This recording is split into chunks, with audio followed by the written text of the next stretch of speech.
This is the VGKE Tab H30 Plus, an Android tablet from a brand called VGKE. They sent me this tablet in order for me to review. Very nice of them. The display is 10.1 inches, Android 10, 4 gigs of RAM, 128 gigs of storage, a Full HD Plus display. The CPU is a Speedrum T618 octa-core, a 6000 mAh battery, which, I mean, it seems small for a tablet this size, right? But, I mean, there are phones with bigger batteries, but who knows? Maybe the battery will be long lasting anyway, and maybe it won't be an issue. So yeah, let's open this up.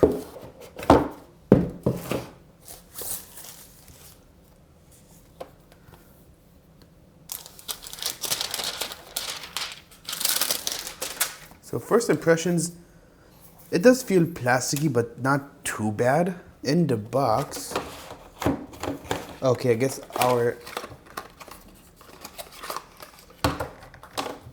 so this is our power brick and our charging cable. Oh, Type C, but look, it's purple. Look at that. Pretty cool. The overall design looks pretty decent. I mean, in the pictures it looked like kind of outdated, but now that I look at it even further, it doesn't look that bad. Let's look at the display though. Okay, so first impressions. Oh, let's come on, go back to portrait mode. So okay, so I guess we're stuck like this. All right, first impressions. The display looks pretty nice actually. The bezels are a bit bigger than I expected, but it's not really that big of a deal. Like, you don't really notice them when you're using the device. So yeah, I'm gonna set this up and get back to you. All right, so we are in. And first impressions, it's actually pretty decent. Let's go into settings over here. So as you can see, it goes into settings right away. Sorry for those like clicking noises. So the speed of the tablet is very decent. All right, so rotating, we have landscape mode, so where we can type very easily. So let's see.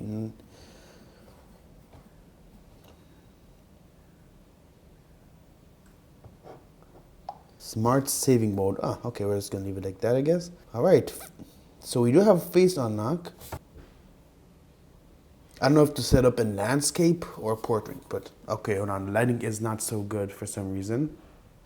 Ah, okay, so it's not detecting my face. Okay, my face is in the circle. No matter which angle I put it, it just doesn't work. So it's running a pretty old version of Android 10, as you can see, almost a whole year old. And I don't think it's gonna get updated again, but who knows. So face unlock doesn't work. I tried to set it up and it doesn't work, so we're just gonna move on.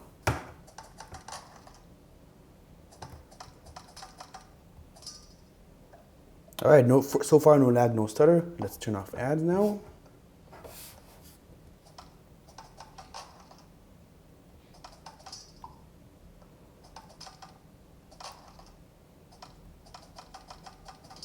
Okay, there actually is a bit of lag.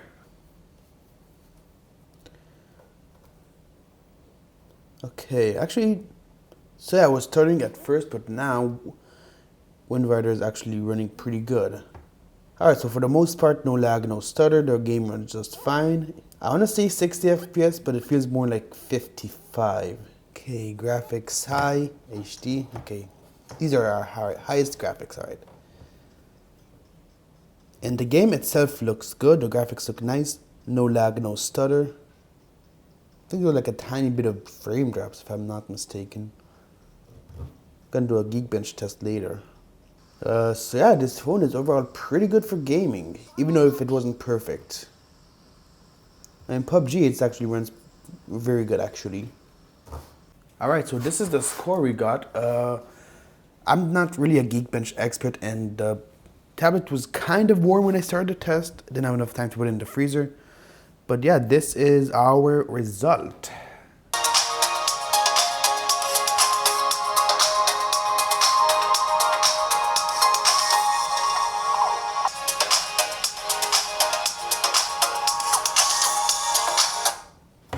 Alright, so I am very impressed by the speaker.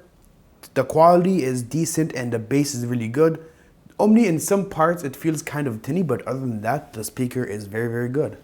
This is how the camera app looks like. It's just like nothing here. Let's see. There's a way to access the camera. Nope, just took a picture. Wait. Alright, so there's no settings for the camera, and it doesn't say on the product page how many megapixels this thing has. So I guess we're just gonna test the camera and you be the judge if it's worth it or not.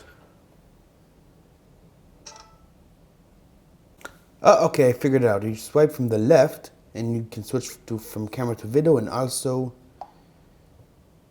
resolution. Okay, there we go. Alright, the back camera is 5 megapixels.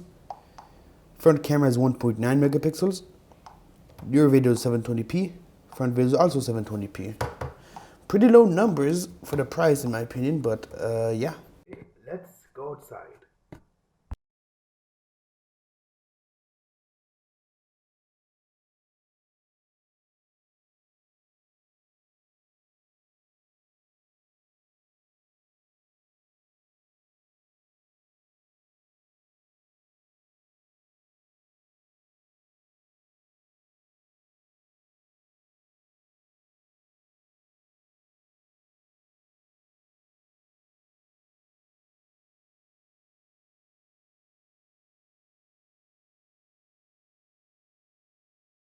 Okay, rear-facing video.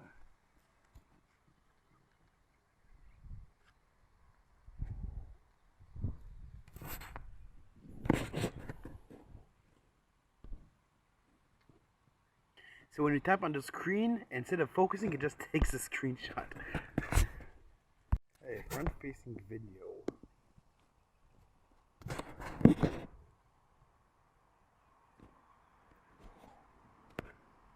Let me know what you think.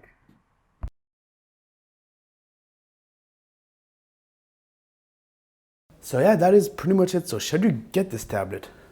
Well, for $180, it's a bit too expensive.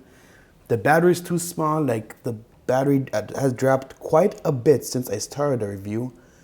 The cameras are absolutely terrible, and it has a few bugs. For example, like how I couldn't set up the face unlock. But other than those few issues, this is a pretty decent tablet. Like, it does what a tablet is supposed to do. Like, you know, the display is great, the speakers are great. That's mostly what people care about in a tablet. And cameras too, but yeah, you know, okay, I'm sorry. All my batteries are running out, so you're gonna have to like bear with me here. So I think if they would sell this for around $100 to $120 at least. Oh, and now my monitor battery ran out too. I think if they just lower the price to that, then I think this would be a really good. Then I think, what now the tablet? Okay, there you go. So if they lower the price to that, then I think this would be a pretty decent buy. And this was sent to me for free, so I feel like kind of bad saying these things, but I want to be honest with you guys. And yeah, that's pretty much. I'm gonna put the link to where you can buy this in the description. Thanks for watching, and I will see you in the next video. Peace.